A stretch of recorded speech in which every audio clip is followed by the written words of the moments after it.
Welcome to Siddhivinayak Education Institute.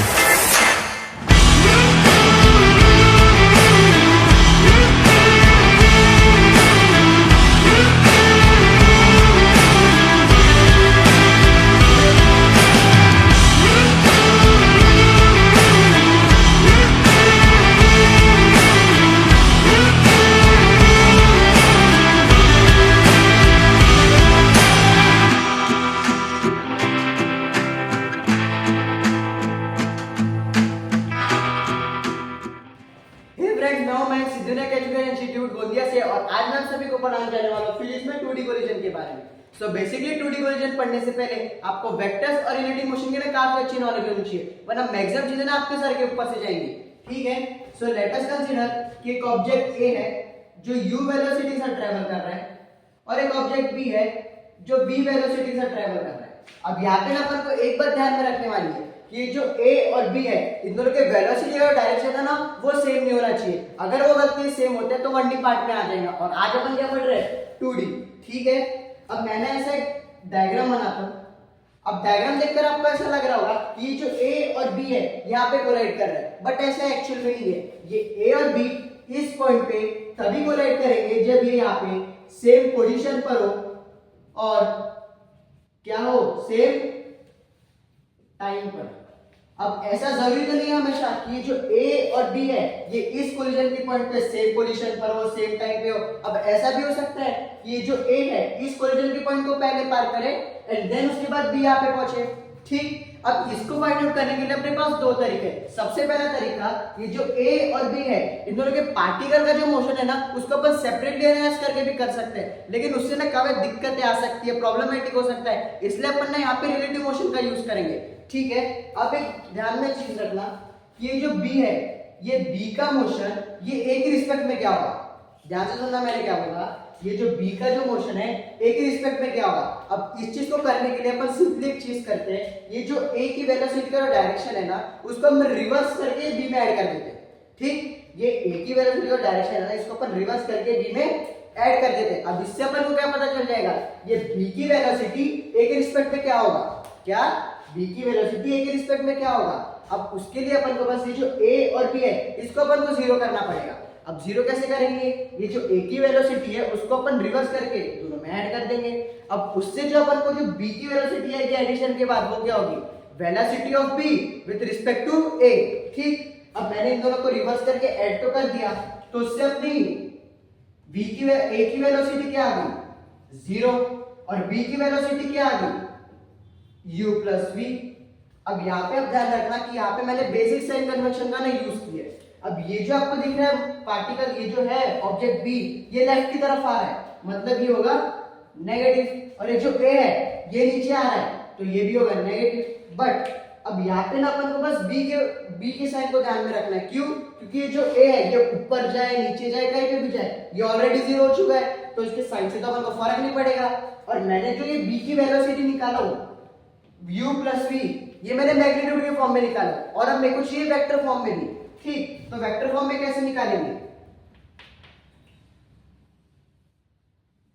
ये आपका हो गया v u और ये u प्लस v। ठीक है, अब इससे अपन को इसकी वेक्टर में वेलोसिटी क्या आ जाएगी, minus v I cap plus u j cap. ठीक है, अब मैंने इसकी मैग्नीट्यूड के फॉर्म में भी निकाल ली है वेलोसिटी और वेक्टर फॉर्म में भी निकाल ली है। अब अपना अपन फिजिक्स को थोड़ा सा ना साइड में रखते हैं। अब अपन ना फिजिक्स को थोड़ा सा साइड में रख के सोचते हैं कि A तो रेस्ट पर आ चुका है, मैंने क्या बोला, A रेस्ट पर आ चुका है और B की कुछ वेलोसिटी है। अब दोनों का कोलिजन तब होगा कब, जब B जो है वो A की तरफ पॉइंटेड हो। ठीक है, अब वो सीधा A की तरफ पॉइंटेड हो तभी कोलिजन होगा। तो उसके लिए लेट अस कंसीडर कि ये जो B है ये A के साथ में हॉरिजॉन्टली थीटा एंगल बना रहा होगा और ये लेंथ हो गई L1 ये हो गई L2। ठीक, अब इतना तो मैंने कर दिया, तो इससे अपन को क्या मिलता है, tan theta equals to L1 by L2। अब ये तो मैंने आपको बता दिया। अब अपन ना रिलेटिव वेलोसिटी के एंगल से भी देखते हैं, सॉरी अपन ना रिलेटिव मोशन के भी वेलोसिटी से देखते हैं, ठीक है। अब वो कैसे आएंगे, ये आपका हो गया v u प्लस v, और ये ना अल्फा एंगल बना, अल्फा एंगल बना, ठीक। अब ये जो थीटा है और ये जो अल्फा है ये सेम होने चाहिए। अगर ये इस एंगल में से ये थीटा सेम है और यहाँ में से अल्फा सेम है तो कोलिजन होगा। तो अगर ये और ये अगर सेम होते हैं तो उसकी इक्वेशन क्या बनती है, उसकी इक्वेशन क्या बनेगी, tan theta equals to tan alpha, ठीक है। अब इस चीज का ना बेसिकली से एक छोटा सा मतलब है कि tan theta equals to tan alpha मतलब क्या है, ये tan, ये इधर का थीटा और इधर का अल्फा सेम है, बस इन दोनों के एंगल सेम होने चाहिए, इसका मतलब सिर्फ यही शो हो रहा है, ठीक है। अब मैंने ना इसमें से tan थीटा की वैल्यू पहले निकाल दिया था, क्या निकाला था, tan theta equals to L1/L2। अब मैंने tan अल्फा की भी वैल्यू निकाल लेता हूं, तो tan अल्फा की वैल्यू कैसे निकलेगी, tan alpha equals to u/, ठीक है। अब मैंने यहाँ पे tan थीटा की भी वैल्यू निकाल ली और tan अल्फा की भी वैल्यू निकाल लिया। अब यहाँ पे ना अपन इन दोनों को ना साथ में लिख देते हैं, तो इससे क्या होगा, मैंने जैसे कि बताया था L1/L2 इक्वल्स टू u/v, ठीक है। बस अब अपना ये ना आंसर निकल गया। अब मैंने जितना भी आपको प्रोसेस बताया है कि ये कब कोलाइड करेगा कब कोलाइड नहीं करेगा, ये सिंपली से इसका ये मतलब बनता है L1/L2 इक्वल्स टू v/u। अब सिंपल सी बात ध्यान में रखना कि मैंने ये तो आपको बता दिया, अब मैं ये कंडीशन हो गई, अगर ये कंडीशन सेटिस्फाई हो रही है तो कोलिजन होगा। अब ऐसा जरूर तो नहीं है कि ये कंडीशन सेटिस्फाई करेगी, और हर क्वेश्चन में ये भी ऐसा जरूरी नहीं कि हर क्वेश्चन में इसकी जो ये जो मैंने वैल्यू निकाला हो वो सेम हो। अब आपको हर क्वेश्चन में ना ऐसे एक वैल्यू निकालनी पड़ेगी, लेकिन ना इसकी कोई जरूरत नहीं है, मैंने ये बस आपके ना बेसिक कॉन्सेप्ट के लिए निकाला, ठीक है। अब आपको समझ में आ गया। अब इसमें क्या रखना कि अब मैंने ये वैल्यू निकाल ली है, अब अगर ये सेटिस्फाई हो रही है तो कोलिजन होगा, और कोलिजन होगा तो इन दोनों का टाइम ऑफ ट्रायल भी सेम होगा, ठीक है। अब अपन ना इसके ऊपर से ना कुछ क्वेश्चन देखते हैं। अब मैंने आपको ये टॉपिक तो पढ़ा दिया, तो ये टॉपिक के रिलेटेड ना मैं आपको कुछ एक क्वेश्चन भी करा देता हूं, ठीक है। तो लेट अस कंसीडर कि एक ऑब्जेक्ट ए है जो वर्टिकली अपवर्ड जा रहा है 20 मीटर पर सेकंड के साथ, और जो बी है वो 60 मीटर के साथ 53 डिग्री का एंगल बना रहा है, और ए की तरफ जा रहा है 25 मीटर पे। तो अभी अपन ना सबसे पहले बी के कंपोनेंट निकालेंगे। तो बी के कंपोनेंट क्या होंगे, 25 sin 53 इक्वल्स टू क्या आ गया, 25 इंटू 4/5 इक्वल्स टू 20 मीटर पर सेकेंड। अब एक और निकाल लेते हैं अपन, 25 cos 53, तो ये क्या आ गया, 25 इंटू 3/5 इक्वल्स टू 15 मीटर पर सेकेंड, ठीक है।